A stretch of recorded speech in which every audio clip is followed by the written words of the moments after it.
Welcome to this Nebosh General Certificate question and answer session from Safety Management Consultancy Limited.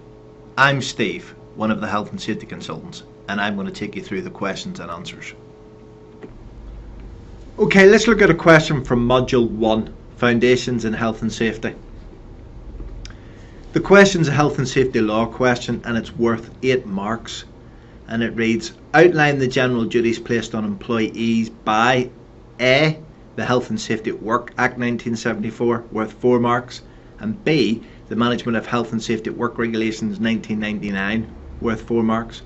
I think the key thing to notice here is the action verb outline, and not only that, notice that it actually is duties placed on employees.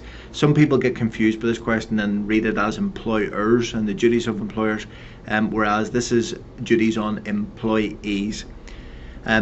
Please press pause now if you'd like to have a go at this question. Okay, looking at a proposed answer to this question. For Section A, outlining the employee's duties under the Health and Safety at Work Act, well, these are contained within Section 7, duties on employees, and Section 8, duty on all persons. Under Section 7 of the Health and Safety at Work Act, employees have a duty to look after the health and safety of themselves. In other words, they've not got to put themselves at any risk of danger or exposed to any risk. But more importantly, employees also have a duty to look after the health and safety of others or anybody else that may be affected by their acts or omissions. That's founded on an act, something they do that maybe exposes somebody to risk, or more importantly, maybe something that they fail to do, an omission on their part that can put somebody else in harm's way. And then thirdly, under Section 7, employees have got a duty to cooperate with their employers to ensure that the employers can fulfil their health and safety obligations.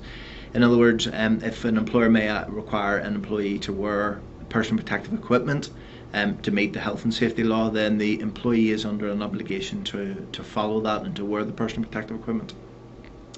Then Section 8 is duty on all persons, and that is a duty not to willfully interfere with or misuse anything provided in the interest of health and safety. A good example of that is a guard on a machine. Well, an employee would be expected not to misuse or interfere with that guard on a machine, and that's a duty under Section 8. So those are the duties under the Health and Safety at Work Act. So to earn your 4 marks, you look at it possibly the 3 under Section 7 and the other one under Section 8. For Part B of this question, outlining the employees' duties under the Management of Health and Safety at Work Regulations, well, these are contained within Regulation 14 of the regulations, and they are: 1, to use equipment and substances in accordance with training and instruction. In other words, employees have got to follow what they've been told when using pieces of equipment, machinery and substance like chemicals, etc. And Part 2, they've got to report to their employer any serious and imminent dangers that they may come across when they're working or when they're walking around the premises. But also they've got to report some shortcomings in the health and safety arrangements. So if they see anything that they think that should be in place that it isn't in place, be it risk assessments, etc., then they've got a duty to report those to the employer. So to get you 4 marks for this particular Part B of the question, I think you need to mention, for 2 marks, using equipment and substances in accordance with the training, and then for the other 2 marks, to report to the employer serious and imminent dangers, but also to report shortcomings in the health and safety arrangements. Okay, let's take a look at another health and safety law question. This one is also worth 8 marks, and again is split in 2. Part A of the question asks, identify 4 common law duties that an employer must provide, worth 4 marks. And Part B of the question, outline practical ways in which an employer might fulfil the 4 duties identified in A, also worth 4 marks. Press pause now if you'd like to have a go at this question. Okay, for an answer to Part A, identifying the common law duties on employers. Well, because the question is an identify question, we're not expected to provide too much detail, but also because Part B is asking us to outline what the employers or how an employer can fulfil the obligations contained within A, then obviously at this stage we can't provide too much information, as we're hopefully going to provide that in part B to the question. The common law duties on employers came from a case, Wilson's and Clyde Coal Company Limited versus English 1938. Please refer to your book and your course notes for details of that case. However, the common law duties on employers are: 1. To provide a safe place of work, including access and egress. 2. To provide safe plant and equipment for all employees to work with. 3. To ensure that the employees have safe systems of work to follow. And 4. To ensure that the employees themselves are safe, so safe and competent fellow employees.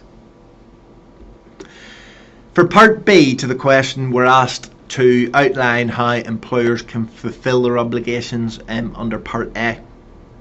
So for providing a safe place of work, including access and egress, an employer could ensure that their building is safe and fully maintained, that there's no damage in the structure, that internally things like the walkways are kept clear and free from obstruction.